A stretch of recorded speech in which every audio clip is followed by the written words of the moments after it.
کہ حضرت یاسر نے خواب میں دیکھا کہ نبی پاک کے آخری نبی جو ہیں وہ مکے میں پیدا ہوں گے. تو وہ یمن سے مکے آ گئے. اب چونکہ وہ باہر کے تھے، وہ تو یعنی مقامی نہیں تھے، تو ان کو حلیف بننا پڑتا تھا. اور حلیف کا مطلب کیا ہوتا ہے کہ جو لوگ وہاں رہ رہے ہیں ان سے ان کو ایک طرح سے معاہدہ کرنا پڑتا تھا کہ ہم تمہارے پرچم کے نیچے آ رہے ہیں، تمہارے امبریلا کے نیچے آ رہے ہیں، اور تمہاری سیکیورٹی کے انڈر میں ہم آ رہے ہیں. تو غرض یہ کہ تو جو حضرت یاسر جو تھے وہ یمن سے وہ آئے تھے، ہجرت کر کے آئے تھے مکے کے اندر. اور کیوں آئے تھے یہ بھی میں نے آپ کو بتا دیا، اس محبت کے اندر کہ انہوں نے خواب دیکھا تھا اس محبت میں کہ نبی پاک صلی اللہ علیہ وآلہ وسلم جو آخری رسول ہیں وہ اس جگہ پر پیدا ہونے والے ہیں یا آ گئے ہیں. تو غرض یہ کہ آئے حضرت یاسر یہاں پر آئے، اور یہ ابو جہل کا کوئی چچا تھا، تو اس شخص نے حلیف بن گئے تھے حضرت یاسر کے. اسی طریقے سے ابو جہل کی جو لونڈی تھیں جن کا نام تھا سمیہ، تو آپ ان دونوں کی یعنی حضرت یاسر اور سمیہ کی شادی ہو گئی. اور ان کی جو اللہ تعالیٰ نے ان کو جو بیٹا دیا وہ بہت ہی زبردست، جن کا نام تھا اسامہ بن یاسر. ان کا نام بہت آتا ہے اسامہ بن یاسر. تو یہ بات ہوئی تھی یہ. اور ہم کیا جانتے ہیں کہ اچھا ہاں، یہ مطلب بتانے کا مقصد یہ ہے کہ یہ لوگ جو ہیں وہ خواہ وہ امیر ہوں یا خواہ وہ غریب ہوں، وہ سب جو ہیں وہ اسلام کی طرف آ رہے ہیں، دین کی طرف آ رہے ہیں، چاہے کچھ بھی ہو، اور وہ آ گئے. حضرت سمیہ کا جو پہلی خاتون ہیں جنہوں نے اسلام میں جو شہید ہوئی ہیں، ان کی شہادت لوگ جو ہیں وہ قتل کرتے ہیں اوروں کو بھی، مگر پچھلی اقوام میں بھی ایسی ہوا کہ لوگوں نے قتل کیا، مگر ایسا قتل اور ایسا قتل جو ہے وہ کبھی نہیں دیکھا گیا. کہ حضرت سمیہ کے ساتھ ان لوگوں نے اس وجہ سے وہ کر رہے تھے، ستم ڈھا رہے تھے کہ اسلام چھوڑ دو. اور یہی کام انہوں نے حضرت خباب کے ساتھ کیا. حضرت خباب جو تھے وہ تھے لوہار تھے، اور انہوں نے حضرت خباب کے ساتھ کیا کہ ان کی قمیض اتار کے اور ان کو کوئلوں کے اوپر، انگاروں کے اوپر ان کو لٹا دیا. اور وہ انگارے جو تھے اس وقت تک جلتے رہے، اس کی گرمی سے اور اس کی آگ سے، اس کی تپش سے حضرت خباب کی جو پیٹھ کی جو چربی تھی وہ پگھلنے لگی، اور وہ چربی جو تھی وہ ان انگاروں کو اس نے بجھا دیا.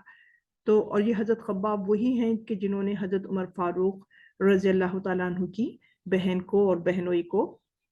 قرآن پاک کی جو آیات تھیں سورہ طٰہٰ ہم نے پڑھی تھی، تو وہ اس کا وہ جب آیا تھا یعنی پیپر پہ یا کسی چیز پر لکھ کر لے کر آئے تھے، تو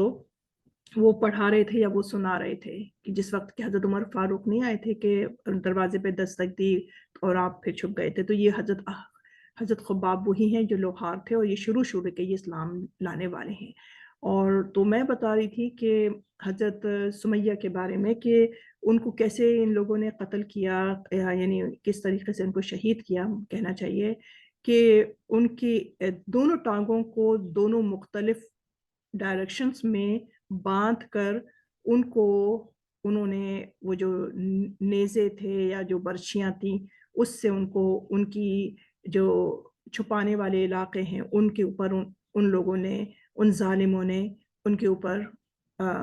مطلب ان کو تکلیف دی، اور آخرکار وہ انتقال کر گئیں، وہ شہید ہو گئیں. تو یہ شروع کے یہ بہت ستم ڈھائے ان لوگوں نے. اور تو یہ میں نے آپ کو بتایا کہ شروع میں جو لوگ اسلام لے کر آئے تھے ان کے ساتھ کیا کیا ان لوگوں نے کیا ہے. اور ٹھیک ہے، ہم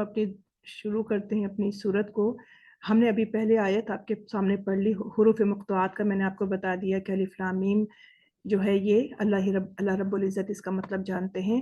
حسب الناس ان یترکوا، الف زبر کیا، حسب کہتے ہیں گمان کرنے کو، الناس لوگ، کیا لوگوں نے یہ گمان کر لیا ہے، این یترکو میں ہم کو نظر آ رہا ہے ترک کرنا، تا را اور کاف، میں اس کو پوائنٹ آؤٹ کروں، یہ رہا جناب، کہ ان کے یترکو، کہ وہ جو ہیں وہ چھوڑ دیے جائیں گے، این یقولو، ان کے اس کہنے پر کہ انہوں نے کیا کہا کہ آمنا کہ ہم ایمان لے آئے، وَهُمْ لَا يُفْتَنُونَ، اور وہ جو ہیں وہ ان کو آزمایا نہیں جائے گا۔ یہ مسلمانوں کی باتیں ہو رہی ہیں، یہ لوگوں کی باتیں ہو رہی ہیں۔ تو اسی پر حضرت خباب ایک دن آپ صلی اللہ علیہ وآلہ وسلم مکے خانہ کعبہ کی دیوار سے لگ کر آپ بیٹھے ہوئے تھے، آرام سے بیٹھے ہوئے تھے، لگ کر بیٹھے ہوئے تھے، تو حضرت خباب کا گزر ہوا اور کہنے لگے یا رسول اللہ صلی اللہ علیہ وآلہ وسلم، آپ ہمارے لیے آپ دعا نہیں کرتے، آپ ہمارے لیے دعا کریں، دیکھیں کہ کتنے مظالم یہ لوگ ہمارے اوپر ڈھا رہے ہیں، آپ ہمارے لیے دعا کیجئے۔ تو آپ صلی اللہ علیہ وآلہ وسلم سیدھے ہو کر بیٹھ گئے اور کہا اے خباب، تمہارے اوپر تو یہ تو ظلم ڈھایا ہی نہیں ہے، تمہیں پتہ ہے پچھلی قوموں کے ساتھ کیا ہوتا تھا کہ انسان کو سیدھا کھڑا کر کے اور اوپر سے نیچے آرا جو ہوتا تھا نا، جو ایک بہت بڑا کیا کہنا چاہیے، چاقو تو نہیں کہتے اس کو، بہت بڑا جو ایک چھری ہو یا کیا ہو، نائف ہو، بہت بڑی قسم کی جو ہوتی جیسے بڑی بڑی ہڈیاں کٹتی ہیں، تو وہ برچھی جسے کہتے ہیں غالباً، برچھی، تو اس سے نا وہ کاٹ دیا کرتے تھے انسان کو اوپر سے نیچے، ایک تو یہ، اور بھی ہے کہ گرم تیل میں انسان کو ڈال دیا کرتے تھے۔ اور زیادہ دور نہیں جائیں، ابھی ہم نے پچھلی آیات میں پڑھا تھا نا، پچھلی صورت میں کہ حضرت موسیٰ علیہ السلام کے زمانے میں کہ اس نے کیا کہا تھا کہ 9 مولود بچے جو ہوں،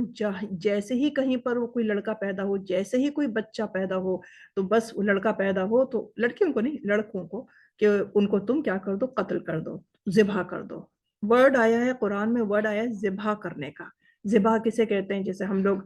مرغی ذبح کرتے ہیں، بکرا، گائے وغیرہ جانور ذبح کرتے ہیں، تو بتائیے کیسے ان کے اوپر مظالم سہے ہیں۔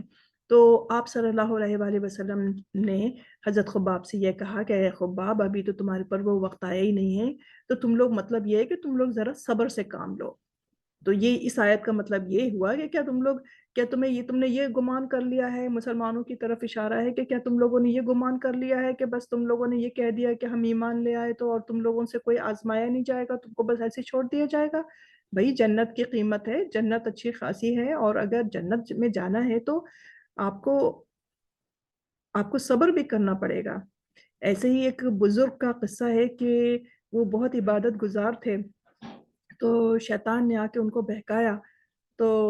وہ شیطان نے یوں کہا کہ تم کیا عبادت کرتے رہتے ہو، کیا فائدہ ہوگا؟ تو انہوں نے سوچا کہ یہ تو ایسی کوئی دماغ میں خیالات آ گئے تو جھٹک دیا،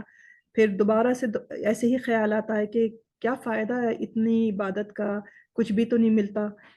تو اس طرح سے 2-3 دفعہ جب خیالات آئے تو انہوں نے وہ چوکنا ہوئے بزرگ، اور انہوں نے اسی وقت کہہ دیا اے ابلیس، اے شیطان، باز آ جا۔ تو اس کو پتا ہے وہ مجھے ثواب دے یا نہ ثواب دے، وہ ایکسپٹ کرے نہ ایکسپٹ کرے، میرا کام جو ہے عبادت کرنا ہے، میرا کام اس کو خوش کرنا ہے۔ اب اس کی مرضی کو وہ مجھے محبت کی نظر سے دیکھے، اس کی مرضی کہ وہ مجھے ترچھی نگاہ سے دیکھے، میرے پاس تو کوئی دروازہ ہی نہیں ہے، میرے پاس تو صرف ایک ہی دروازہ ہے، اور اسی دروازے پر میں جاؤں گا، اور کوئی دروازہ ہی نہیں ہے، میں جاؤں تو کہاں جاؤں؟ تو میں تو اپنا کام سے نہیں باز آنے والا، میں نے تو عبادت کرنی ہے، اسی رب کی عبادت کرنی ہے میں نے تو یہ بات ہو کہ یہ انسان میں یہ ہونا چاہیے انسان کے اندر کہ مجھے صرف اپنے رب کی عبادت کرنی ہے اور مجھے کہیں اور نہیں جانا۔ چلیں ایک آیت اور کر لیتے ہیں۔ وَلَقَدْ فَتَنَّ الَّذِينَ، اور البتہ تحقیق، فَتَنَّ الَّذِينَ مِن قَبْلِهِمْ، کہ فتنہ وہی فتنہ ہے یا آزمائش ہے کہ بے شک آزمائے گئے وہ لوگ بھی من قبلہم ان سے پہلے بھی جو تھے، یعنی جو پچھلی امتیں گزری ہیں ان میں بھی ان لوگوں کو آزمایا گیا تھا. فَلَيَعْلَمَنَّ اللَّهُ الَّذِينَ، تاکہ کیا ہو، البتہ ضرور بضرور اللہ تعالیٰ جان لیں، الذین وہ لوگ جو صدقوا کہ جو اس کے سچے ہیں، وَلَيَعْلَمَنَّ الْكَاذِبِينَ اور یہ کہ اللہ تعالیٰ یہ بھی جان لیں کہ کون سے جو لوگ ہیں وہ جھوٹے ہیں. تو کیا اللہ تعالیٰ کو نہیں پتا کہ کون سے لوگ جو ہیں وہ سچے ہیں اور کون سے لوگ جو ہیں وہ جھوٹے ہیں؟ کیا اللہ رب العزت نہیں جانتے؟ بے شک جانتے ہیں. کیوں نہیں جانتے؟ اللہ تعالیٰ تو وہ بھی جانتے ہیں کہ جب ابھی تو اس نے وہ کام کیا بھی نہیں تب بھی جانتے ہیں، مگر یہاں پر یہ کرنے کا مقصد یہ ہے کہ تاکہ لوگ قیامت میں یہ بات نہ کہیں کہ مالک آپ ہم کو دوزخ میں ڈال رہے ہیں، آپ ڈال دیں. بھئی آپ اللہ تعالیٰ آپ تو حاکم ہیں، آپ جو کرنا چاہیں آپ کر سکتے ہیں، آپ ڈال دیں. لیکن دیکھیں میں نے تو کوئی غلط کام بھی نہیں کیا تھا، میں نے تو کوئی جھوٹا کام بھی نہیں کیا، میں نے تو کوئی سیئات بھی نہیں کی. تو اس وجہ سے تاکہ اللہ رب العزت یعنی وہ مواقع پیدا کر دیتے ہیں، وہ حالات پیدا کر دیتے ہیں، وہ باتیں ہو جاتی ہیں کہ جو باعث بن جاتی ہیں لوگوں کے سچے ہونے کا، اور وہی باتیں واقع ہو جاتی ہیں کہ لوگ جو ہیں وہ کاذب ہو جاتے ہیں. یعنی ایسے حالات پیدا ہو جاتے ہیں اللہ رب العزت تو ان کو آزمائش میں ڈالتے ہیں. تو کیا مطلب ہوا ان باتوں کا کہ اللہ رب العزت نے فرمایا کہ پچھلی قوموں میں بھی ان کو بھی آزمایا گیا تھا ان کو، اور یہاں پر اللہ تعالیٰ جو ہے یہاں پر بھی آزمائیں گے کہ کون لوگ جو ہیں وہ سچے ہیں اور کون لوگ جو ہیں وہ جھوٹے ہیں.